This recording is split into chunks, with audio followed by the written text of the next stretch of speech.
Hey, hey, hey, it's me, Holly, with the cleaning software. It's been a while since we've done a podcast, but I am super excited about this one. The topic is about doing hard things. In the cleaning world, it cracks me up when I have people like, oh, I want to start a little cleaning business. It's like my favorite thing. And I just giggle and I go, it is not easy. And I think a lot of us get in the industry and then figure out how hard it is. And we either keep going, do those hard things that are going to grow our business, or we don't and we give up. And a lot of thing about that is your mindset. You have got to change your mindset when it starts to get hard. Don't keep beating your head against the wall and doing the same thing. We've got to shift our way of thinking, find some solutions, and get after it. And that is why I have chosen my two guests that I have today. I've heard stories. I haven't personally seen it. I've only seen them succeed. But Taylor and Holly Gardner with Sparkling Queens have beat their head against the wall, and also I've seen them come through great mindset changes. So I am going to bring them to the stage. Here we are, Taylor and Holly. Hold on, we got to have the applause. There we go. That's a big one. So introduce yourselves. Tell me, name, what your position is in the company, how long you've been there, how many employees y'all have. Tell me about your company. Just go first, Taylor. Oh, I was gonna let Holly go. She'll know all the things. Go first, Hol. So Okay, I Holly, you're up am first.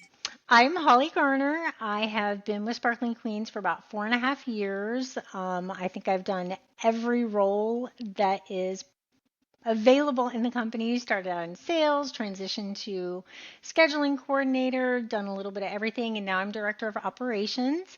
We have just under 50 employees, which is huge. I think when I started, we had like 8 girls in the field. So, and me in the office and one other person occasionally.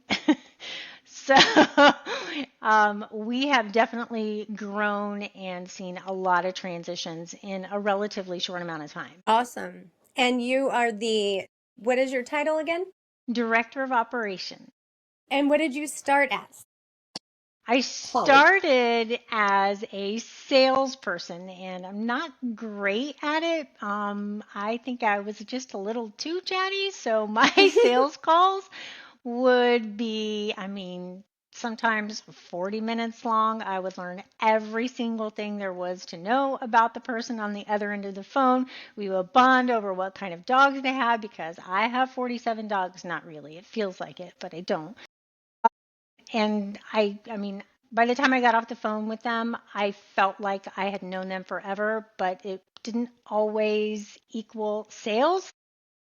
So I had to learn very quickly, there's one thing about being personable, but you also like there's a job to do and you have to be able to make the sale at the end of the day. So Awesome. So it was a great experience to help you like wrap it all around. So I appreciate your perspective and coming on because I think a lot of what's hard, especially when you hit the like $1 to $2 million mark, is the hard part, and that I work with a lot of cleaning companies the most in is finding that manager and and instilling the confidence and delegating the leadership to let them grow the business. I've watched you, and me and Taylor call you Holly the Great. We have conflicting Hollies, so I'm Holly the lesser, and that's Holly the Great. So Taylor, you next. Go ahead. Yeah, I'm Taylor. Holly is the other part of my brain that can do all the detail work. And actually, when I met Holly, I was wearing like a turban hat in my interview with her, and that's when she knew I was just crazy enough for her to be willing to stick with me for all this time. But I started the business here in Georgia in 2020 because what else did we have to do in 2020? So And then y'all we started during COVID. we did. We did. And That's that's where interesting. we You actually started started. off with something hard. Yes, and we started from the very beginning working remotely. So I think that actually benefited us just kind of having to really learn systems at a really intense level because we did not work physically together. So I think that taught us a lot. And then we took over the location in Texas 2 years ago. 2 years. Yeah, 2 years ago. Well, 2.5 years ago. Hmm. And so now we have two locations. Awesome. So, owner started 2020, and you have two locations, one in Hmm. Georgia and, well, kind of one in Georgia, almost two in Georgia, and Yes. then one in Texas. So, and you guys, just to catch everybody up, they are currently on a solo model. Is that accurate? Okay. So the purpose of, I want to set the stage. This is the slow time of year, guys. This is January. Our sales are usually slower. That we've gone through goal setting. Maybe we've already done our financial planning for the year. And this is the time to jump in when it's slow and do the things that you know you need to do. And to rev, it's an annoyance. It does cause a little bit of chaos, but you can do it. And once you do it, the pain will go away eventually. Stop avoiding, conquer head on. It's not worth being in business if you're miserable. It's not worth being in business if you're not happy, if you're not profitable, if you're not in control. So we've got to make some big steps, some big pushes to get to that point. And it was really funny because we were all visiting online before we got here. I wrote this down because I thought it was funny. Holly the Great, not Holly Moore, but Holly the Great was talking about, I think it's actually this way in the live, but either way. Holly the Great says, you just start breaking things and then we just fix them. It's like step one is break it. We know it's gonna break and then we know we're gonna fix it. That is our Which I motto thought is here. that was really cool. Like people hesitate on doing something because they don't know exactly how it's gonna go A, B, C, D, E, F, G. The number one mistake is not making any move to even try to get there. And you're gonna break it. You're gonna try something that's not right. But if you're not trying, then that is what I'm talking about. That's the shift that I want us to get around. So, without further ado, let's get into some hard crap. Let's talk about why running a cleaning service is not all just peaches. I mean, we Yeah. think it's peaches. We dress in pink now and hang out at podcasts, but it is not hard. And even to this day, I have an 18-year-old cleaning company and we have over 150 employees, and it's hard every day. It's still hard. There's always challenges. Listening to these podcasts and most importantly, being around great people in the industry like Taylor and Holly, you learn something from everybody. You never know it all. I've learned a lot from these two, and I'm grateful to have them. So I just want Taylor, in the very beginning in 2020, what was one of the biggest things that you ran into as an owner that was like the hardest thing? And then I can't wait to hear the manager's perspective of being what was from her eyes what was hard versus from your eyes which was hard, which is totally two separate things, which is cool. So go ahead, and if you want to start out with one of your beginning points that was hard and how you got past it and what you did. I was going to say, I'm the one that is willing to break things. And like, even though Holly is now okay with the fact that I break things, our whole team has not come on board with me breaking things. I did break something on Friday and everyone was like, it's broken. I can't do anything. I'm like, I know I'm trying to fix it, but it's broken. So I have always been kind of a risk taker and like fast decision maker. Like, we got to do it. So I do think very early on, trying to have a team that was willing to do so with me is not always super welcomed. When I first started out, it was during 2020 during COVID, and I had a friend that was like, "Hey, if you need some help, like I can help answer the phones." And that was when, like you said, I had this little cleaning service, and it was just this cute little job I had, and just the middle of a global pandemic, and I was like, "Yeah, you want to answer the phones? That'd be great." And I think there comes a point as you grow that you just have to reevaluate the needs of your business. And sometimes it's really not fun to do. And I think sometimes now I know this, but when you start out, you don't have those eyes to know that at some point you're going to grow and at some point you're going to have different needs. And at some point you're going to need somebody who can specialize in this. It's more than like literally, are you breathing and can you answer a phone? I mean, even so with like cleaners, right? Like you have to be more than breathing at some point in your business very early on. It's like you're alive. Perfect. And so I think some of the hardest things were just decisions about people and how to grow and how to make decisions when you work with people that you know and you love and they're great people, but they're not really the best fit as you grow. Got it. So you were able, like, separating emotional versus logical operational of, like, taking that personal connection out of it and getting more professional was like the biggest hang up for you. And then Yeah, it was hard. you went into professional mode, got rid of all the not as professional, maybe a little friendly, and got down to business and made it more strategized. Yeah, and when we did that, that was a big shift. Like we lost a lot of technicians. In hindsight, probably didn't handle that as well as I did not. I was not prepared for the outcome of what happened. I didn't see that coming. And everything teaches you. You learn from everything. Everything is a learning experience, and I definitely learned a lot through that. And I mean, I could talk for an hour on all of those lessons.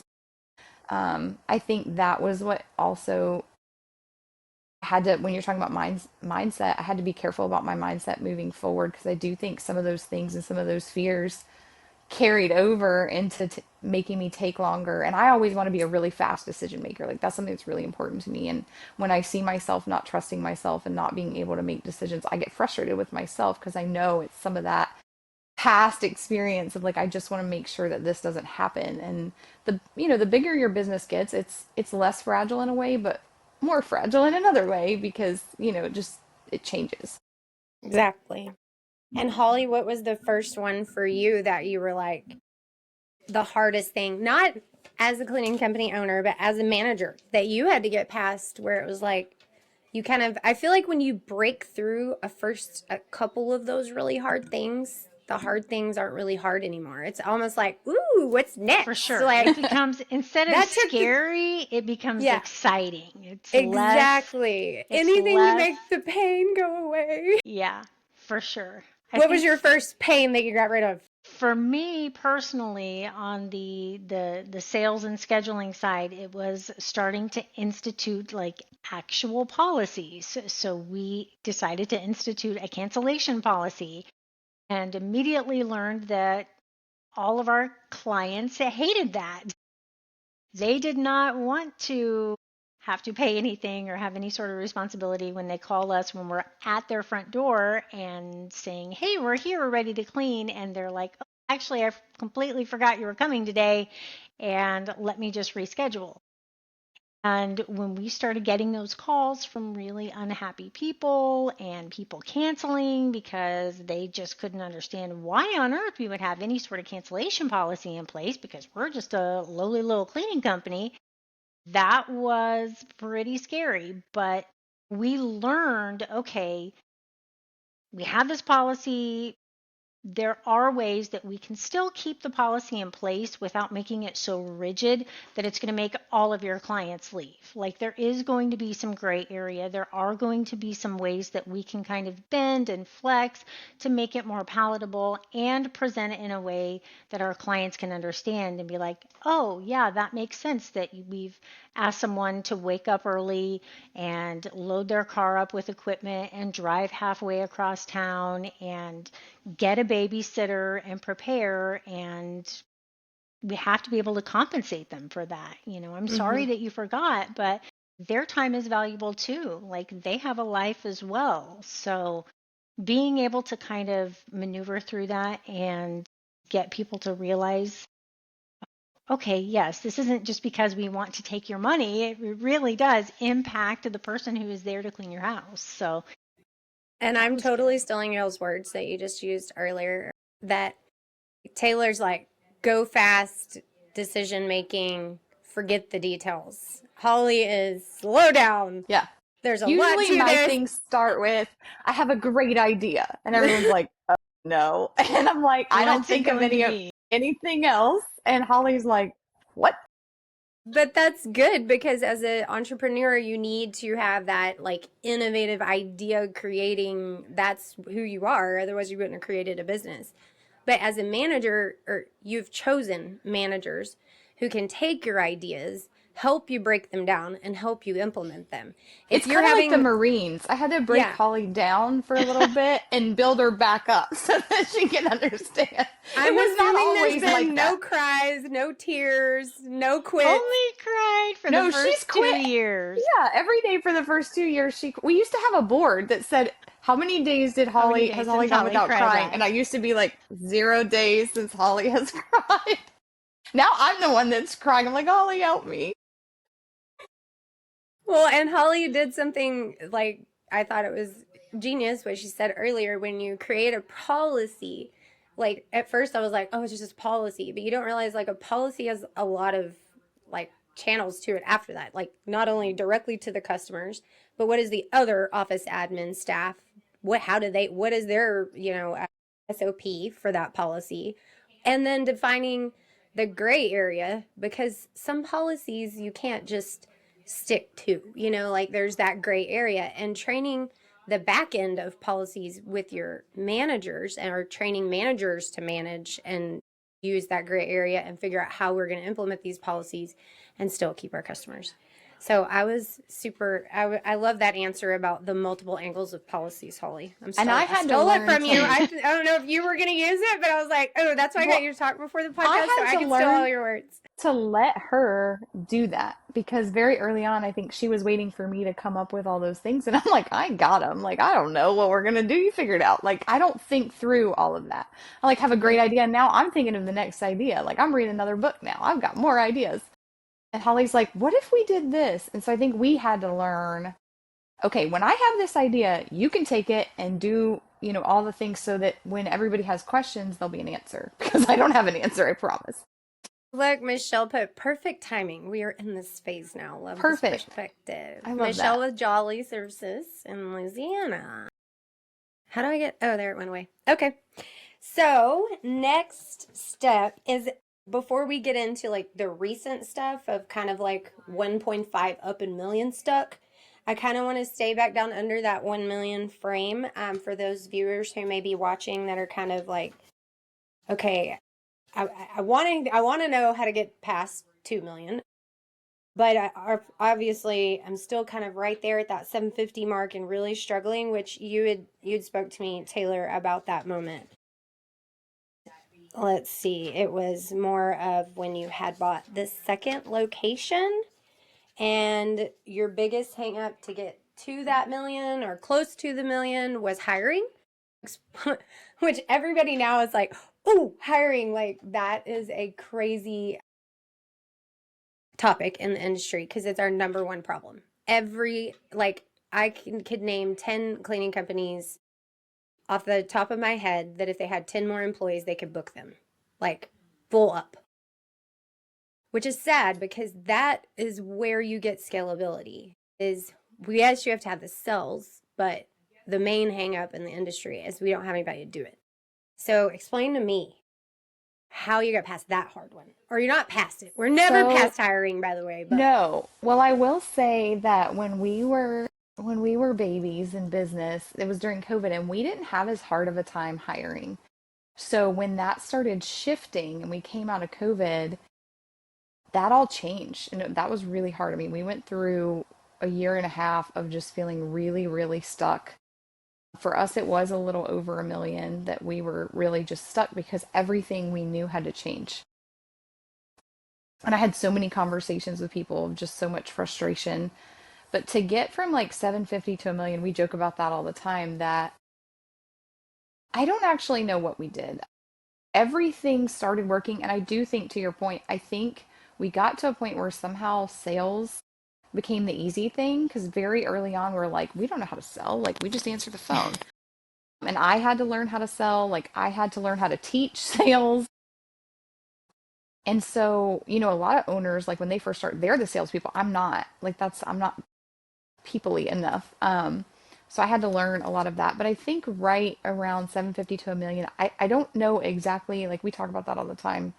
And maybe Holly remembers something I don't, but like I think everything just started working. Like we had dumped so much money into marketing. We had invested so much in learning sales. We had some transition in management. We had all these different things that sort of happened right around that time. And it was like within a month's time, we went from probably at like a 750 run rate to $1 million run rate because it just like became something we could do. Like once your sales becomes like what you just said, where like your cleaners are the problem and not your sales, that is a huge shifting point. Because when you're really young, you don't have a lot of leverage with clients. Kind of what Holly was saying. Like they're like policies, pardon me, and you're so small that you need them. And so Yeah. once So you're like, that it's shifts, okay. You can skip this policy this time. yes, exactly.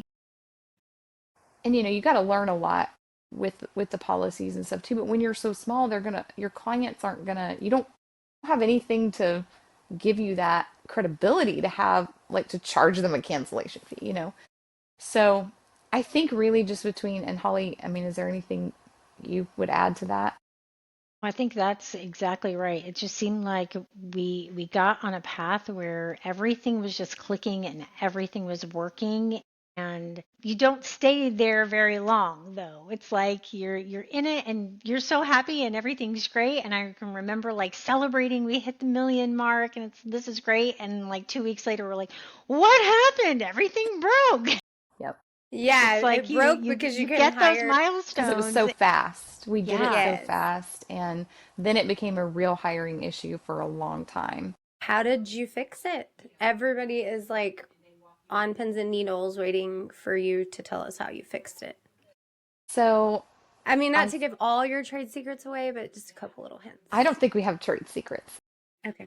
So I think that our hiring process had to be fast and big. I think we had to learn our numbers better of like what we needed, our percentage rates, like, and that changed a lot. And honestly, I get really frustrated when people give like industry standards or like this is the way it has to be because I have two markets in two different states and they are completely different. They are Amen. completely different in their marketing spend. They're completely different in their acquisition costs. They are completely different. Like one market, Facebook works really well. One market, Facebook is trash. There's just completely different things. Indeed, hiring, we do virtual interviews in one market. Like there's just so much different. So it's so hard to go off an industry standard. You have to go off of your standard. You really do. You have to look at those numbers, figure out how many people you need to get in interviews. You have to work backwards and your whole team has to understand how important all of that is. And so I think that was the first thing.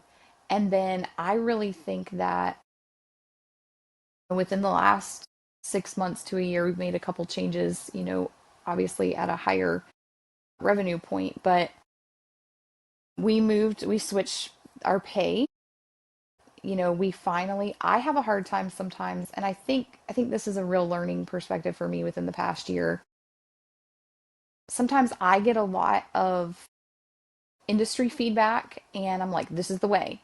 And I've had to learn that like you also have to listen to the people that are actually doing it in your market and figure out what that looks like because I used to get so frustrated. I'm like, well, obviously you're doing it wrong because everyone else is saying this other thing and like what are we doing? And I would get frustrated with myself. I would get frustrated. I would try and jump in and do it and just trying to figure out where the break point is. And you just can't listen to everything everybody tells you. You really have to look at your market and your experience. So we changed the way we paid because we felt like people were leaving. I started tracking it because that's the other thing. I'm like, Checking data. feels like or it is, because the more volume you do, the more it's going to feel like something. So let's be real with the numbers. And That was a we biggie.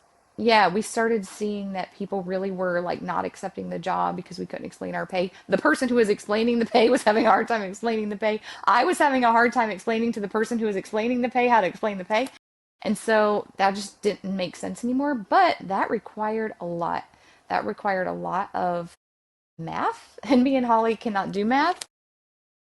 Neither can ChatGPT. I don't know if you know that or not, but we were both on AI and we're like, how do we get different answers? This is AI. It's supposed to know more than we do, but our AI knows us and that we're not supposed to be good at math, so it doesn't do So it either. it's replicating you as Yeah, you've trained it. exactly. Yeah, so we had to make those changes, and then I think we had to make a software change because our software just didn't support what we were trying to do. Um, I do think that in a way we made things better when I specifically started listening to, because like, you'll hear complaints about drive time and it's like, well, you have a driving job, hello. But I think the more that you can do, if there's a software that can help you with your drive time, if there's a way that pay can help you with your drive time, but you got to make sense of it, because I do think sometimes in our industry, I think we hear, yeah, a bonus for driving, but nobody ever says, but you want to have profits, so you got to maybe lower your pay. Everyone's like high pay and driving and bonus and this. It's like, that's not feasible. And it started to make me feel like, how is everyone else doing it? They're not. There's no Hmm. profit left over. You have to look at your real numbers. And I think that was probably our biggest shift in helping employee retention as of late. And then still maintaining, like, knowing what our loss rate is and knowing what we have to bring in every month to overpower that. And I know there's people that are like, my employee attrition is so low. And it's like, I cannot tell you that our employee attrition is really all that low. I think it's much better. But I think we have to be prepared for it. If we're in a high turnover industry, we have to have our hiring process to prepare for that. Yep, I think I said that the other day. I was like, first of all, I think it's like you hire somebody and 50% fall off in like the first 2 days. And then the other, your 50% are gone, the other 50% are left. And then 50% of those fall out before the first 30 days. And then only like 3% make it past a year. We're in a high turnover. Yeah. So don't feel like you're doing something wrong because you're not able to keep employees. It is the nature of the game. I'm sure the window people, and this is not saying that I'm comparing our cleaning industry to window people at McDonald's. I'm not saying that, but every industry has its turnover rate and it's okay. And some of us are not as high as others because maybe we're just, our area is different, our culture is different, It's whatever. market specific in a way, It I have really found. is. I truly believe that. Yes. It is totally different. And so what works for my employees may not work for Taylor's, may not work for Taylor's other branch. Who knows? Talk to everybody. That's why I'm so excited about CleanCon, because I'm like, all of us are coming together, 200 of us, and we all get to go, how do you do this? How do you do this? And you may like put like a piece of everybody together, like piece of this, piece of that, piece of this, and then it just clicks because it makes sense. So you said a lot just then. Like, I don't Sorry. even think that that is like, I'm gonna have to go back. Like I'm going back to break each one of those down, and then I'm gonna pick on Holly and say, okay, how did y'all do that? So the first one you talked about was, I'm just gonna hit on the financial structure first, right? Because we've moved on, we've gotten past, like we're at stuck, and there's a lot of people stuck.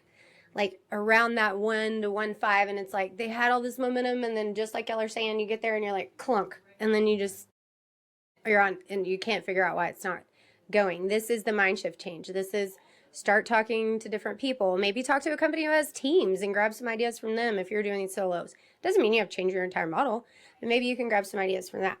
So the first thing that you had talked about is knowing your numbers and tracking your numbers. And how was that with having multiple branches? I find is just insane, because is all your account like is it all dumping into one account, and how do you know which division is making more or less, or maybe this division is dragging the other division down? Like, how do you get it all separated?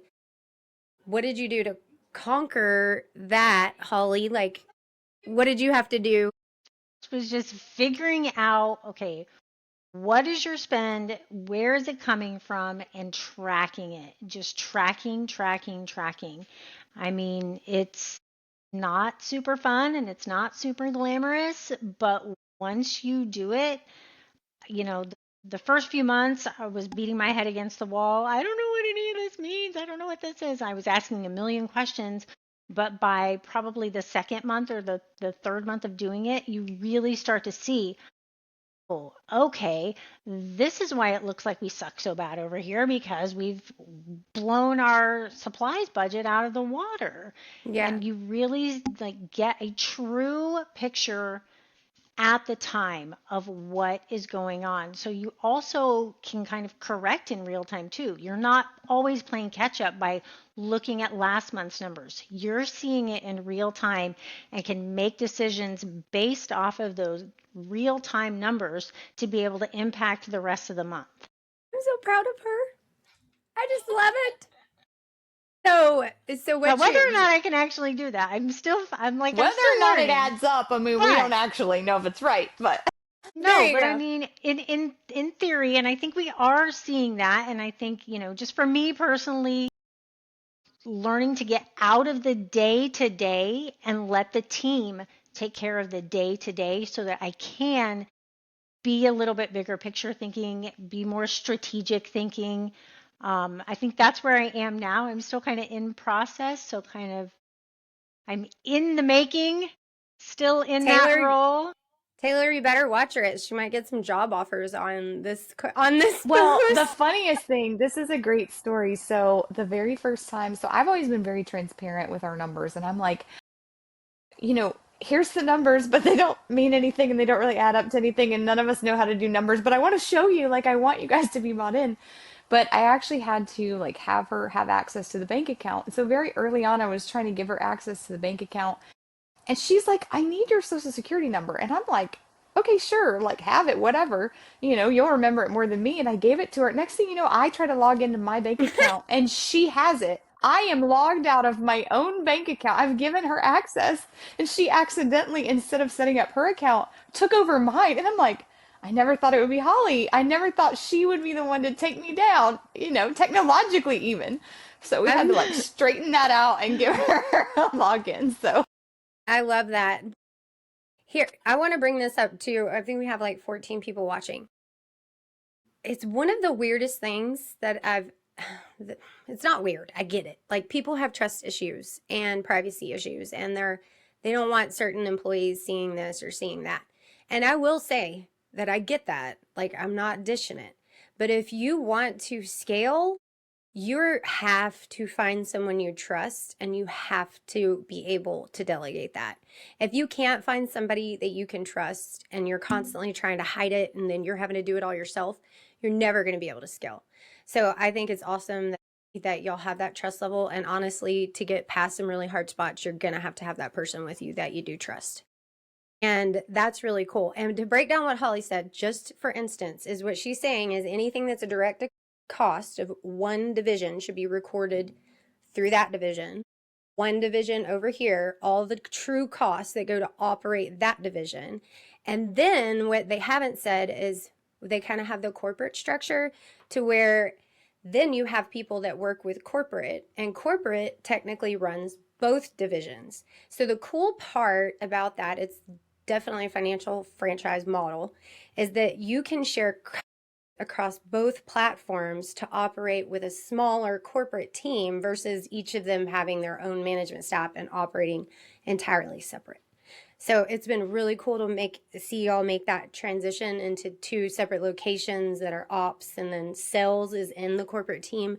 So y'all are selling for both locations at once. Your insurance is shared, all of this kind of stuff to where you're able to leverage that corporate team to grow those divisions even bigger and faster. And so that I was super proud of y'all. That was really hard. It And a was lot of hard. people would turn around. I mean, how many hours of spreadsheets was that? It I'm was sorry. today or just a in lot. general? Yeah. In general, it was a lot of It was a spreadsheets. lot. But that was the first time that I felt like we could really see what was going on. Because when I took over the second location, I was advised to like just kind of share costs. Like, okay, well, if you're paying for your insurance out of this business, then pay for something out of that business, and like it'll all come out in the wash. And it doesn't come out in the wash that way. It's very complicated. And especially if you don't really, I'm not like, I am a numbers person, but not in the same way. And so I was just hard. I couldn't ever find the missing piece, and people would look at my P&L and they would be like, "You need to do this," and I'm like, "How am I going to do that? That doesn't make any sense. You're not seeing that that's also used here and this and that." And so I think Yeah. that really Half helped of us for that the bill is first time Dallas, half of that see. bill is Right. Georgia. And then you're Yeah, like, I think that was the first time to really see how it is coming from, like, where's the weight? Like, what's hurting you? What's helping you? Exactly. And comparing apples to apples because you've got to strip down both of those locations, apple to apple. Like you can't have one that does, that I don't know, like one that's paying Right. for both and then it just And you doesn't have make to look at percentages too. Like, of course, your larger revenue is going to produce more profitability, but what percentage is that at? Like, it's hard if you're just going off of a number that you're trying to get to. Mm-hmm. Right. It's tricky. It is tricky. So, congratulations on y'all doing the hardest thing, which is the most important thing, because every decision after that, then you realized after looking at those numbers, then you went into got to fix variable cost because those labor numbers were too high in certain areas. So, when you broke it down, like maybe I don't know if this was the case, but maybe Texas didn't have a COGS problem, but maybe Georgia did. And you could see it because your numbers were very clearly broken out and you could see exactly like no trainees from Dallas were mixed into this labor cost over here in Georgia. So you were able to see that your cogs were too high, and that's when you hit another hard thing that I just watched you do. So, like, Taylor, I'm sorry, I'm gonna fluff your feathers, your pink feathers. By the way, we're dressed for Valentine's, isn't it cute? They are, look. We're so ready to be over the holidays and Christmas that we're like, moving on. Yes. So the one thing I saw you do is you were like, "Oh, I gotta fix that," and I was like, JTH, or I think you said JTH, and then I think I talked to you 5 days later. You're like, yeah, we're switched, and I'm like, what We've in the done it. world? How did you switch JTH so quickly? Because I think you were on percentage pay like 40%, 42, or maybe even did the Empower pay. I can't remember what it was, and then over 1 week you just switched it all. Tell me, how on earth did you do that? I What was your told you process? I like to make fast decisions. And, you know, like, even if you make terrible decisions, like, one of the things is we have a high turnover industry. So if you make a bad decision, then you have the freedom to kind of come back on that at some point. So that did help me a little bit, but it was a lot of just taking in feedback and saying, okay, I have now experienced this myself. We're having trouble explaining this. I feel like this is the best thing. And here's the other thing. I feel that most of my peers in the industry are like, you have to have the highest pay ever. You just have to go on Indeed and like whatever the jobs are paying, pay more, and then you'll have all these people. And I have found Mm-hmm. that personally to not be true. Right. And so I figured out what I could pay. And I actually had our software didn't really have a capability of giving me this information. So I have to do a lot of exporting. My assistant helped me to calculate things, and I got all these numbers and just figured out, okay, this is what I'm capable of paying, and this is what we're going to do. And I have learned, usually my ideas start with, I have an idea, and it might be a terrible idea. Like, that's my second iteration of, I have an idea. Of the It's no idea. longer, I have a great idea. It's just, I have an idea. It might be bad. And it's sort of a joke now, but it might be bad. It might be terrible. And so we calculated what we could pay, and we were like, okay, here's what we're gonna do. We're gonna tell everyone, and this is just what it's gonna be. This is what we can do. And so we did it in one location first, and we were like, all right, and that was it. And And that fixed the cogs. that was it. And that Yeah. And actually was now there pretty were awesome. pieces we had to figure out, like our software didn't have a capability of adjusting time, so that made it a little tricky with JTH, but we were already having to find so many workarounds for percentage pay. I don't feel like the person and I feel like we have this model of like percentage pay in this industry, but then we've added to it. And we've added this, we've added that, and like all those things cost money and throw your cogs and are hard to explain, and I don't And know are that they're very manual. incentivizing the right things even. They're also very manual.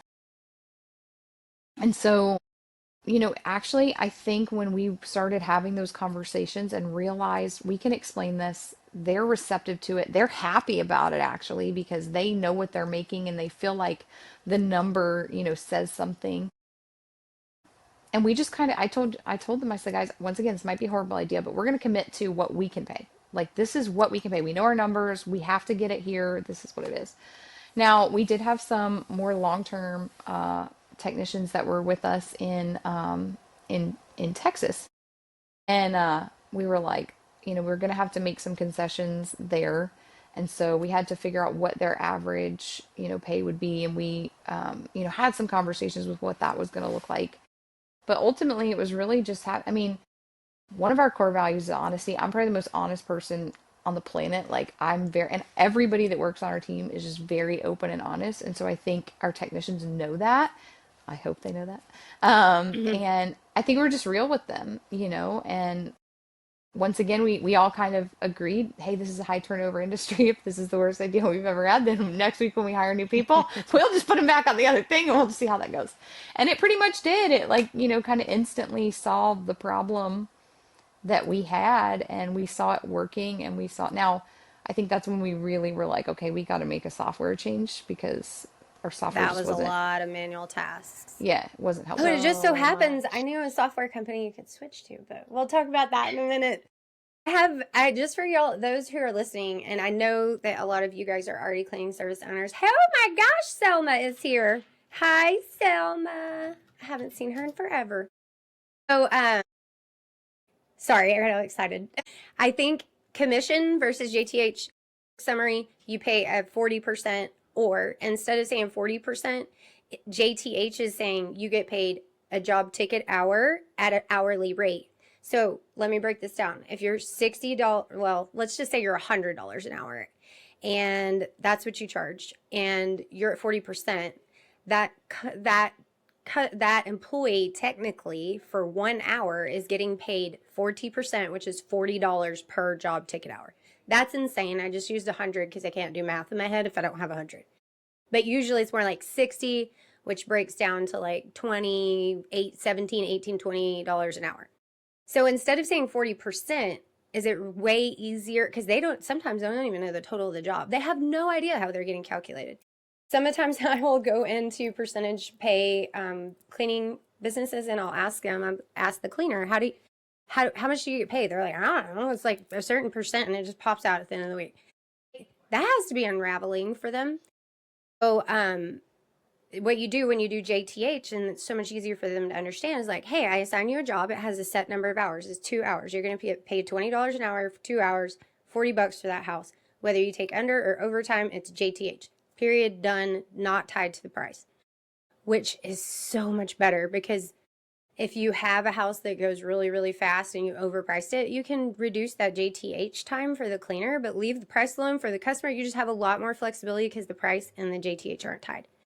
So if that helped, you guys all know that, I'm sure.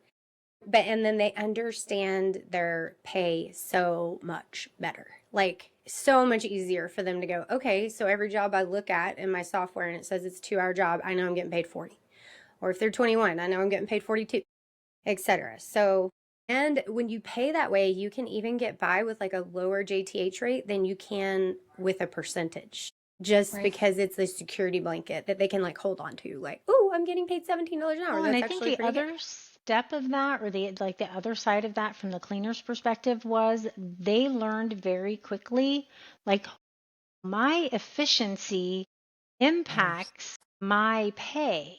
And I think Mm-hmm. when you're trying to explain that, like, there is a system, we do have a formula that we use to create what this efficiency rate is. And, we understand that there are going to be houses that you're going to finish faster than the actual time allotted for the clean, and there are going to be some that you're going to go over, but I think that they understand like the true impact on it at the end of the day. They see it much easier than if they're getting a percentage pay. I think that was one thing that I wasn't anticipating that would help our efficiency rates, and it really did. I think they learned pretty fast. I need to be helping too. I need to be, I can't just be Yeah. taking a break Well, every five and minutes. helping with others, like we saw even today, they're like, who needs help? Because they know how to calculate it versus with the percent, like it's just different. So we had Pamela and Selma both say hi. Hi. Um, so let me ask you the ripping, roaring question that everybody's wondering right now. Did JTH, converting to JTH, Holly, have you seen the numbers, the help you with keeping employees? I So the, think I think absolutely. So they're less confused about their pay, and that's helping a bunch. Not only keeping them, getting them in the door and getting Yeah, them interested, because even in that we would lose hiring them. process, when you were trying to explain the pay to them, so many were nervous about, oh, this is a commission based, and I'm never going to know what I'm And we actually didn't going to use the term make. commission. We learned, We we're like, we don't use didn't. that word, No, but we didn't. But they would go they talk to their equated husband it. or their boyfriend. Yeah, So I That's think not awesome. only keeping them, but just getting them to getting them. get their foot in the door and actually give it a shot. I think it's helped both sides. So if you guys haven't switched into JTH, look into it, especially if you're a smaller company. It is easier to do it when you're smaller versus when you're bigger, unless you're Taylor and you just wake up and change it and make everybody believe you. And it was fine. And It's an you know what? option. I'm just It's saying. all mindset. She's like, we're doing it Yeah. this week. Well, and I It's did want gonna to be say fine. And y'all didn't lose anybody because of it. You actually have we lost kept one more people. person, but we were okay with it. There you go. The next thing I want to talk about, because we are like got like 10 minutes left, so I'm gonna like speed through the second two. I'm gonna leave the software to last because we'll close with that one. I want to talk about some when you got to that level, because you guys have four management or five, six. You have six. You have two in One, sales, two, four in ops, three, right? 4, 5, 7. No, Seven, counting 6. Holly. I forgot. Seven, counting Holly. Yeah, sure. No, something like that. Okay. But We so don't now know. y'all have hit that point that everybody starts that this also gets really freaking hard, because when you're small and you're scaling, like you're going to be like Holly in the very beginning in 2020, scheduling, sales, hiring, all the hats. And then as you start to grow, you've got to divide out those hats. Well, it's really hard because one person has done the scheduling and the sales and all of that together in one. And you kind of like train your brain to be fixated on it has to be one streamline like that. And it absolutely cannot be if you are going to scale. Like you have to segment it off. And so, like, you may have a sales team that is totally focused 100% on sales, and they are going to be 100% way more focused and more productive. And then you're going to have an ops team, and then maybe even that ops team is divided into kind of different departments. Like maybe one particular section is in charge of HR and hiring and focused on all the admin paperwork, blah blah blah. And then the next person is the chatty Cathy that handles the customer service, maybe does the scheduling. You know, getting them specific roles to specific checklists so you can actually have 5 or 6 people doing different jobs and cranking out the productivity of different jobs versus everybody stepping over everybody's toes and you're all doing the same thing at once. And I loved how y'all did it. I mean, y'all just accomplished a really big one last week. So I'll let whoever wants to talk on that one tell me what you did. How'd you do Go for it, Holly. Don't all go at once. I it? think we just had to really focus on, okay, at the end of the day, we all want the same things, but we have got to be able to do it in the most efficient way. And it doesn't make any sense for all of us to be working on all the things. So we have got to first identify, okay, like what are the departments that we need, and then where do they fall, and what are we having everyone do? So I think sales, like just not segregating them, but like getting sales to where they were only taking care of the selling. They weren't doing reschedules. They weren't answering, when's my next clean? Like really getting them laser focused on just being able to sell, just being able to book, and then letting the ops side kind of just take that and make it work. Mm-hmm. It was hard to tell the operations side, like, hey, sales is going to book, and whatever they book, we're going to schedule and we're going to make it work. That was really hard. And there was, a little bit of pain in that because it's scary because it looks like we're overbooking. And that's where you have to just shift your mind to say, okay, it might look like we're overbooking for next week, but that's where the HR piece comes in and has to be able to say, Catch up. okay, we need to get some Catch more up. people in training, and we might have to adjust our training to go from 5 days to 3 days, or whatever the case may be, so that we can make it work. I think just shifting that to where it's at the end of the day, we're going to book. We are going to book. Yep. We aren't going to say no. We aren't going to say we're full. We're gonna And book it. I think at first we kind of eased our way into it a little bit and kind of stuck one foot in the pond a little bit. And at first we were like, well, maybe we don't book on this day because we're within 5 hours of our available JTH. And now it's like, Book it. if Well, sales and is we saying, used can to I do book that this tomorrow? backwards. Yes, you can. We used to do that backwards, like probably a year ago.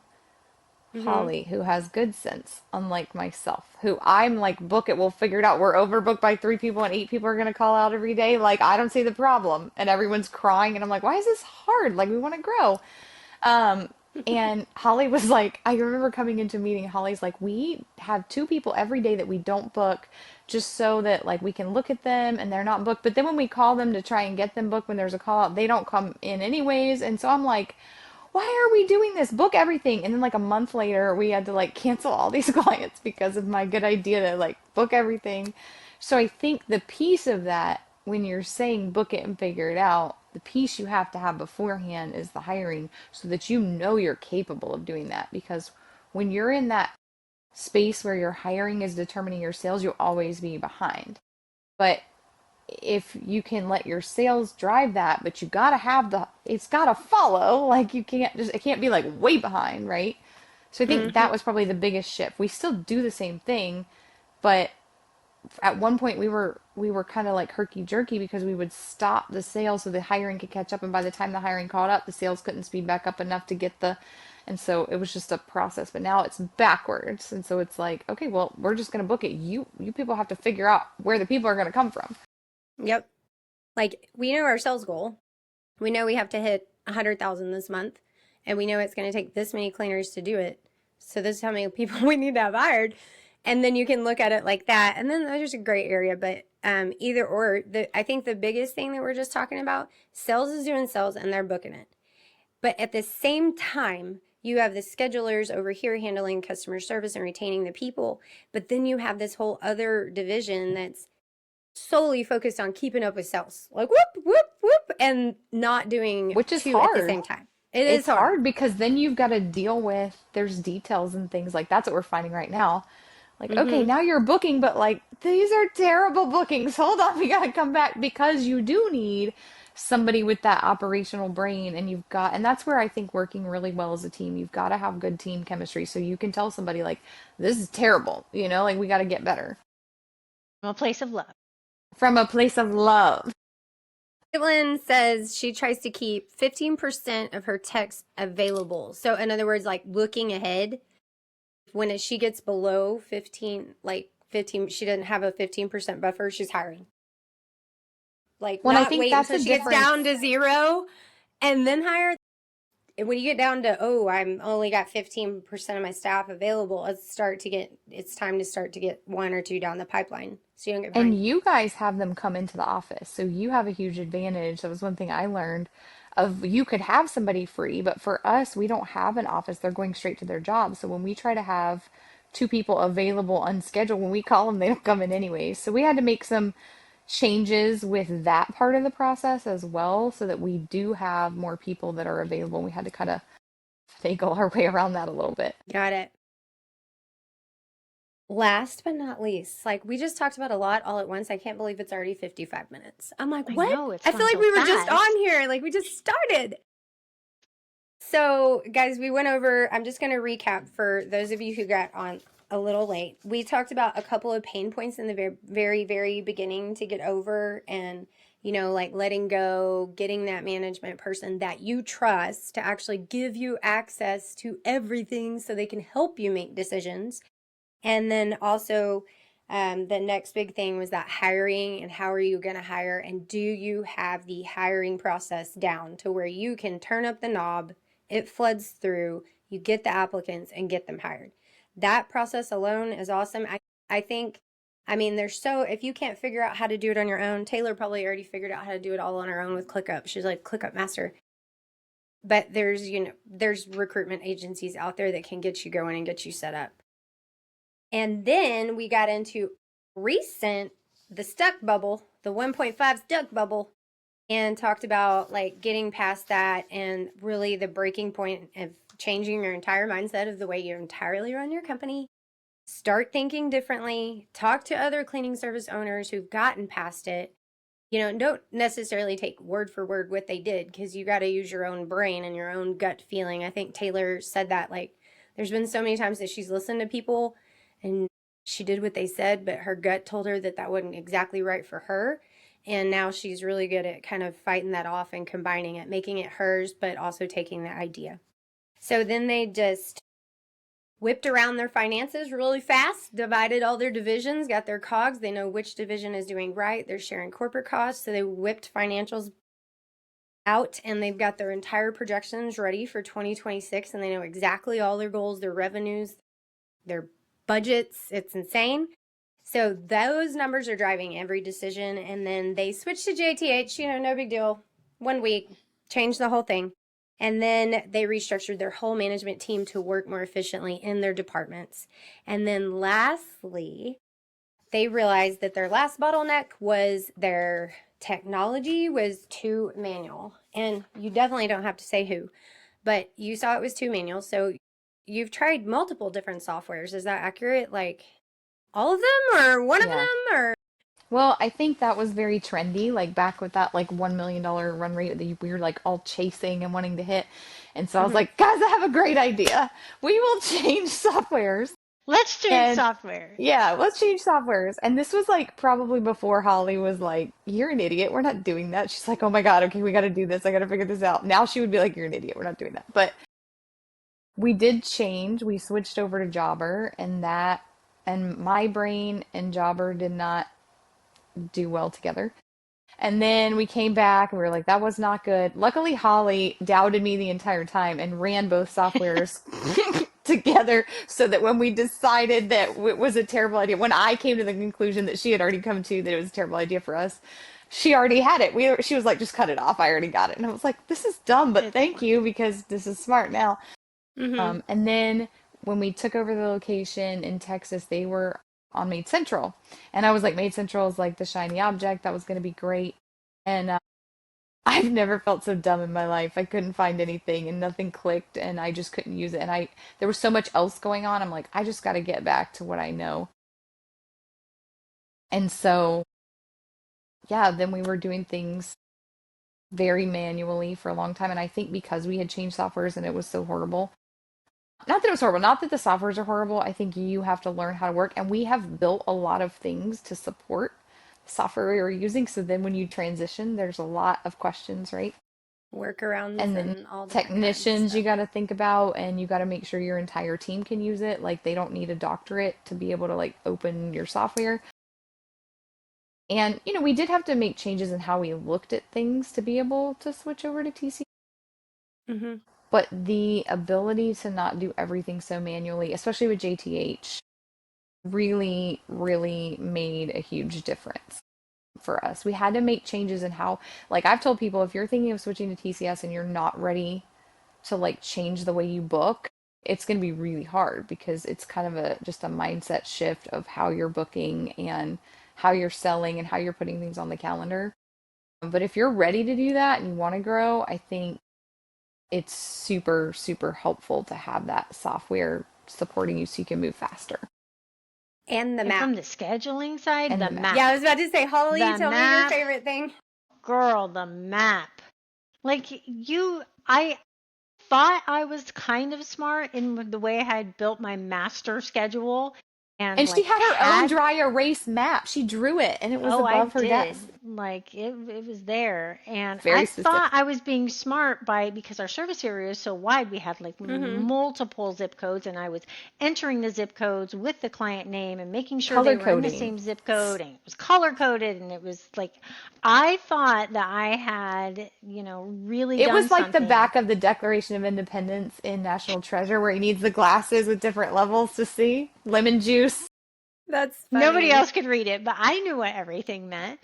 I had asterisks that meant some things, and it was crazy. But I really thought that I had done a good job of, She keeping people's had. drive She time had done a good short. job. And then we had the map feature, and I was like, what in the HE double hockey sticks? Like, Have I been through how it? how in the world? These are in the same neighborhood. Why do I have two different people going here? This is crazy.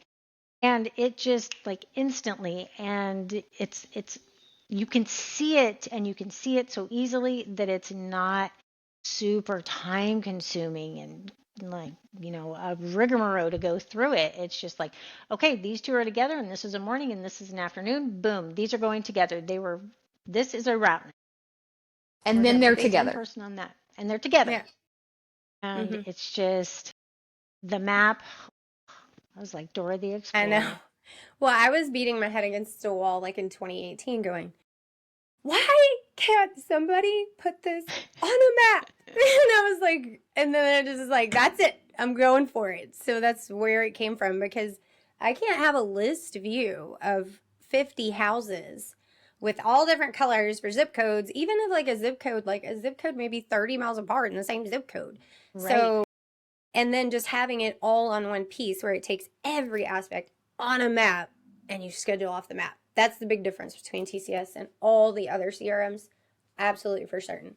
But I will say, like, when you're talking about CRMs, like, hardly ever bring TCS up on an actual podcast, but since y'all are TCS users and y'all just switched and you've tried every other software, I had to bring it up, sorry.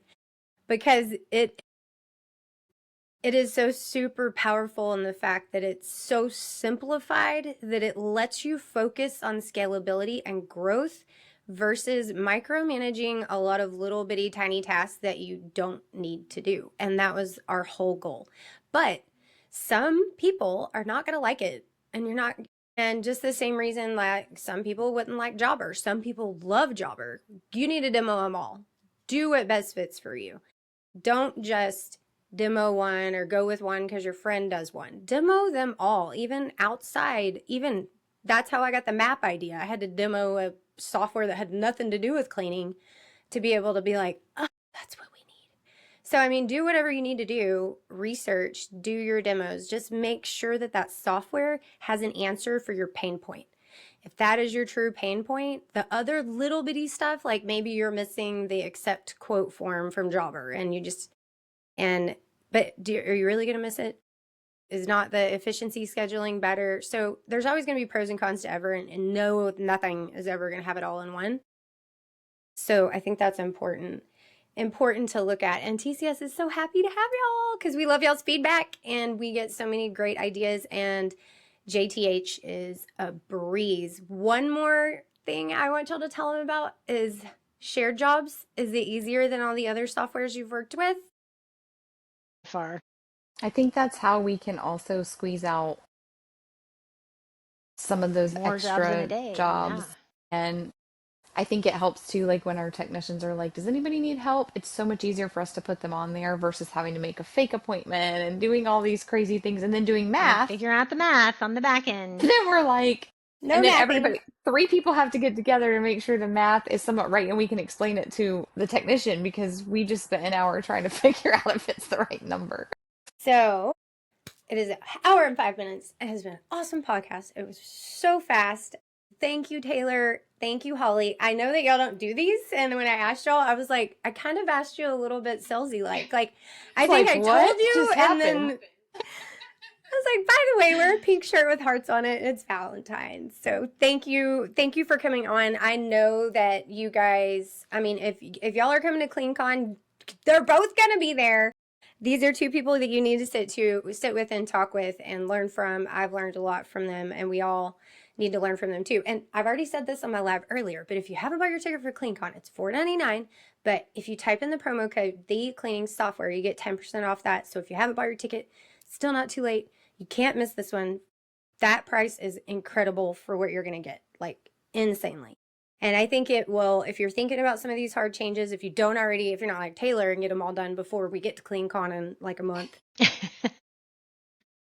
This may be like have those list of hard things that you know you have a problem with and bring them with you. Do your research. Ask everybody around you how they're doing it. And the masterminds, like bring those problems up. Like it's going to help you so much. So this is the slowest quarter. It's the most powerful quarter. It is the quarter for change.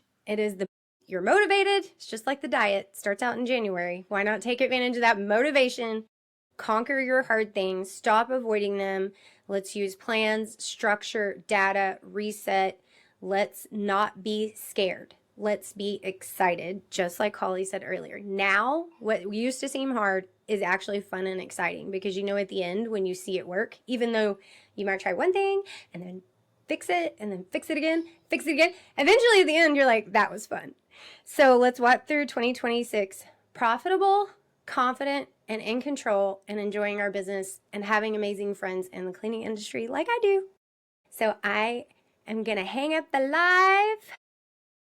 And we thank you so much for episode 20, Hard Things. Thanks for inviting us. You're welcome.